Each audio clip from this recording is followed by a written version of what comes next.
Tiwari academy में आपका फिर से स्वागत है।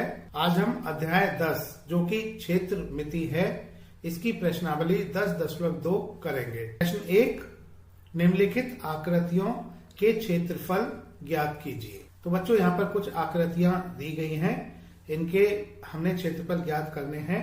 बच्चों हम जानते हैं कि बंद आकृतियों द्वारा घेरे गए तल के परिमाण को उसका क्षेत्रफल कहते हैं। तो यहाँ पर हम सभी आकृतियों में देख रहे हैं कि प्रत्येक आकृतियों ने कुछ वर्ग घेर रखे हैं। यह आधे वर्ग, पूरे वर्ग, आधे से अधिक वर्ग या आधे से कम वर्ग घेरे गए हैं। क्योंकि बच्चों हम मान सकते हैं कि एक छोटा वर्ग, इसकी लंबाई 1 इकाई है और इसकी चौड़ाई भी 1 इकाई है। तो हम कह सकते हैं कि एक छोटे वर्ग का क्षेत्रफल 1 वर्ग इकाई है। तो इस तरह से एक पूरे वर्ग के क्षेत्रफल को हम 1 वर्ग इकाई मान लेते हैं। यहाँ पर इकाई का मतलब क्षेत्रफल का मात्रक है। तो बच्चों हम एक परिपाटी को अपना लेते हैं। एक पूरे वर्ग के क्षेत्रफल को हम 1 वर्ग इकाई लेंगे। जिन वर्गों का आधे से कम भाग आकृति से घिरा है उनको हम गिनती में नहीं लाएंगे, अर्थात उनको छोड़ देंगे। यदि किसी वर्ग का आधे से अधिक भाग आकृति से घिरा है तो ऐसे वर्ग को हम उसको गिनती में लाएंगे, मतलब ऐसे वर्ग को हम एक पूरा वर्ग गिनते हैं। यदि किसी वर्ग का आधा भाग, ठीक आधा भाग गिनती में आता है तो ऐसे वर्ग के क्षेत्रफल को 1/2 वर्ग इकाई लेंगे। तो बच्चों एक पूरे वर्ग का क्षेत्रफल हम 1 वर्ग इकाई लेंगे। ठीक आधा वर्ग का क्षेत्रफल 1/2 वर्ग इकाई लेंगे। आधे से कम वर्ग का क्षेत्रफल 0 वर्ग इकाई लेंगे और आधे से अधिक वर्ग का क्षेत्रफल 1 वर्ग इकाई मानेंगे। तो बच्चों इस तरह से इस परिपाटी से इच्छित क्षेत्रफल का अनुमान अच्छी तरह लगाया जा सकता है।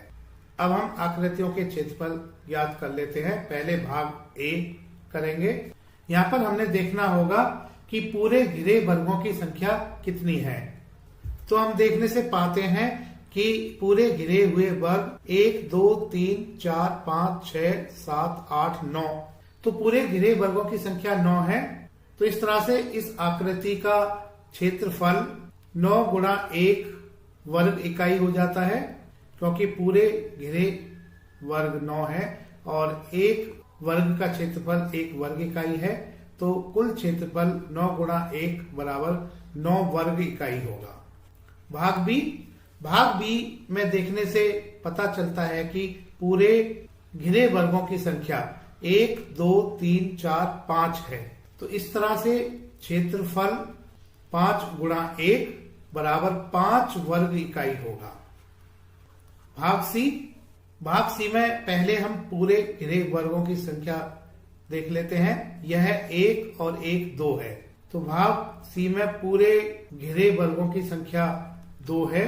अब बच्चों हम आधे घिरे हुए वर्ग की गिनती कर लेते हैं।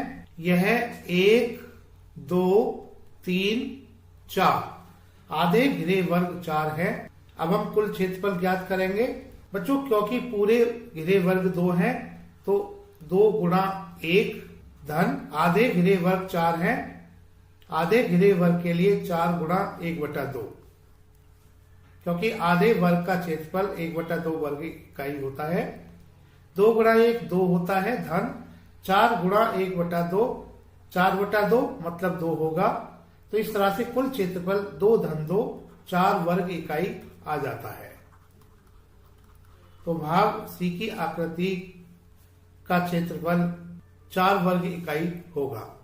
भाग डी को देखने से पता चलता है इसकी आकृति में 1, 2, 3, 4, 5, 6, 7, 8 पूरे घिरे वर्गों की संख्या 8 है। तो इस आकृति का कुल क्षेत्रफल 8 गुणा 1 बराबर 8 वर्ग इकाई होगा। भाग ई की आकृति को देखने से पता चलता है कि इसमें पूरे घिरे हुए वर्ग 1 2 3 4 5 6 7 8 9 10 है। तो पूरे घिरे वर्गों की संख्या 10 है। क्षेत्रफल निकाल लेते हैं। क्षेत्रफल 10 पूरे घिरे वर्ग के लिए 10 गुणा 1 होगा। 10 गुणा 1 बराबर 10, तो 10 वर्ग इकाई होगा। भाग F की आकृति को देखने से पता चलता है कि पूरे घिरे वर्ग 1 और 1 2 है। अब हम आधे घिरे हुए वर्गों को गिन लेते हैं। यह 1 2 3 4, तो आधे घिरे हुए वर्गों की संख्या 4 है। तो इस आकृति का क्षेत्रफल पूरे घिरे वर्ग के लिए 2 गुणा 1 और आधे वर्ग के लिए 4 गुणा 1/2 होगा। इन दोनों को जोड़ लेते हैं। 2 गुणा 1 2 होता है, धन 4 गुणा 1/2 4/2, 4/2 2 होता है, 2 धन 2 4 होता है। तो इस तरह से कुल क्षेत्रफल इस आकृति का 4 वर्ग इकाई होगा। भाग जी की आकृति को देखने से पता चलता है कि इसमें पूरे घिरे हुए वर्ग 1 2 3 4 हैं। अब हम आधे घिरे हुए वर्गों को गिन लेते हैं। यह 1 2 3 4 हैं। तो हम कुल क्षेत्रफल ज्ञात करने के लिए पूरे घिरे वर्ग और आधे घिरे वर्ग इन दोनों का क्षेत्रफल जोड़ लेंगे। यह 4 गुणा 1 धन 4 गुणा 1/2 होगा। 4 गुणा 1 4 होता है और 4 गुणा 1/2 4/2 2 होता है। 4 धन 2 6 होता है। तो कुल क्षेत्रफल इस आकृति का 4 वर्ग इकाई होगा। भाग H की आकृति में देखने से पता चलता है कि यहाँ पर पूरे घिरे हुए वर्ग 1 2 3 4 5 हैं। तो इन पूरे घिरे वर्गों का क्षेत्रफल बराबर 5 गुणा 1 होगा और 5 गुणा 1 बराबर 5 होता है। तो इस आकृति का क्षेत्रफल 5 वर्ग इकाई होगा। भाग I की आकृति को देखने से पता चलता है कि इसमें पूरे घिरे हुए वर्ग 1 2 3 4 5 6 7 8 9 है। तो इस आकृति का क्षेत्रफल इन पूरे घिरे वर्गों का क्षेत्रफल होगा, जो कि 9 गुणा 1 होगा और 9 गुणा 1 9 होता है। तो इस तरह से कुल क्षेत्रफल इस आकृति का 9 वर्ग इकाई होगा। भाग J की आकृति को देखने से पता चलता है कि इसमें पूरे घिरे हुए वर्गों की संख्या 1 और 1 2 है। आधे घिरे वर्गों की संख्या को गिन लेते हैं। तो इस आकृति में आधे घिरे हुए वर्ग 1 2 3 4 हैं। तो भाग J की आकृति का कुल क्षेत्रफल पूरे वर्ग के लिए 2 गुणा 1 और आधे वर्गों के लिए 4 गुणा 1/2 होगा। इन दोनों को जोड़ लेते हैं। 2 गुणा 1 2 होता है और 4 गुणा 1/2 2 होता है। तो इस तरह से कुल क्षेत्रफल 2 धन 2 बराबर 4 वर्ग इकाई होगा। भाग K की आकृति को देखने से पता चलता है कि इस आकृति में पूरे घिरे वर्गों की संख्या 1 2 3 4 है और आधे घिरे वर्गों की संख्या यह 1 2 है। अब हम इस आकृति का कुल क्षेत्रफल ज्ञात कर लेते हैं। यह पूरे घिरे वर्गों के लिए 4 गुणा 1 और आधे घिरे वर्गों के लिए 2 गुणा 1/2 होगा। इन दोनों को जोड़ लेते हैं। तो 4 गुणा 1 4 होता है, धन 2 गुणा 1/2 2/2 यानी कि 1 होता है और 4 धन 1 बराबर 5 होता है। तो इस तरह से भाग K की आकृति का कुल क्षेत्रफल 5 वर्ग इकाई होगा। भाग L। अब बच्चों, भाग L की आकृति को देखने से पता चलता है कि इसमें पूरे घिरे वर्गों की संख्या 1 और यह 1 2 है। अब हम आधे से अधिक घिरे वर्गों को देख लेते हैं। तो यह 1 2 3 4 और 1 5 है। अब हम इस आकृति में आधे घिरे हुए वर्ग गिन लेते हैं। यह 1 और 1 2 है। तो आधे घिरे वर्गों की संख्या 2 है। अब आधे से कम घिरे वर्गों को गिन लेते हैं। यह 1 और 1 2 और 1 यह 3 आधे से कम घिरे हुए वर्ग हैं। अब बच्चों हम इस पूरी आकृति का क्षेत्रफल ज्ञात कर लेते हैं। 2 पूरे घिरे वर्गों के लिए 2 गुणा 1 होगा। आधे से अधिक घिरे वर्ग के लिए 5 गुणा 1 होगा, क्योंकि आधे से अधिक घिरे वर्ग को हम 1 वर्ग इकाई लेते हैं। आधे घिरे वर्गों के लिए 2 गुणा 1/2 होगा और आधे से कम घिरे वर्ग के लिए 3 गुणा 0 होगा। 2 गुणा 1 2 होता है, धन 5 गुणा 1 5 होता है, धन 2 गुणा 1/2 बराबर 2/2 1 होता है। 3 गुणा 0 0 होता है। तो इस तरह से कुल क्षेत्रफल 2 धन 5 धन 1 धन 0 यह 8 वर्ग इकाई होगा। भाग M की आकृति को देखने से पता चलता है कि इस आकृति में पूरे घिरे वर्गों की संख्या 1 2 3 4 5 6 7 है। अब बच्चों इस आकृति के हम आधे से अधिक घिरे हुए वर्गों को गिन लेते हैं। यह 1 2 3 4 5 6 7, तो आधे से अधिक घिरे वर्ग 7 हैं। अब हम आधे घिरे वर्ग गिन लेते हैं। तो इस आकृति को देखने से पता चलता है कि ठीक ठीक आधे घिरे वर्गों की संख्या 0 है।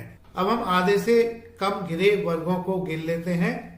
तो यह 1 और 1 2 3 4 5 6 7, यह कुल संख्या आधे से कम घिरे वर्गों की 7 है। अब हम इस आकृति का कुल क्षेत्रफल ज्ञात कर लेते हैं। कुल क्षेत्रफल ज्ञात करने के लिए हमें इन सभी घिरे वर्गों का क्षेत्रफल निकालना होगा।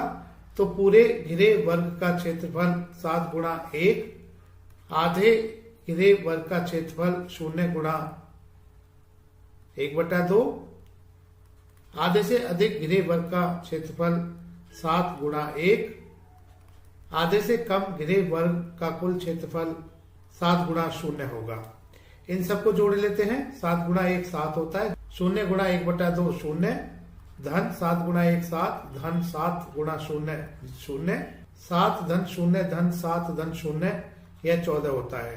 तो इस तरह से भाग M की आकृति का कुल क्षेत्रफल 14 वर्ग इकाई होगा। भाग N, बच्चों भाग N की आकृति को देखने से पता चलता है कि इस आकृति में पूरे घिरे वर्गों की संख्या 1 2 3 4 5 6 7 8 9 है। अब हम आधे से अधिक घिरे वर्गों की संख्या को गिन लेते हैं। यह 1 2 3 4 5 6 7 8 9 आधे से अधिक घिरे वर्ग हैं। अब हम आधे से कम घिरे वर्गों को गिन लेते हैं।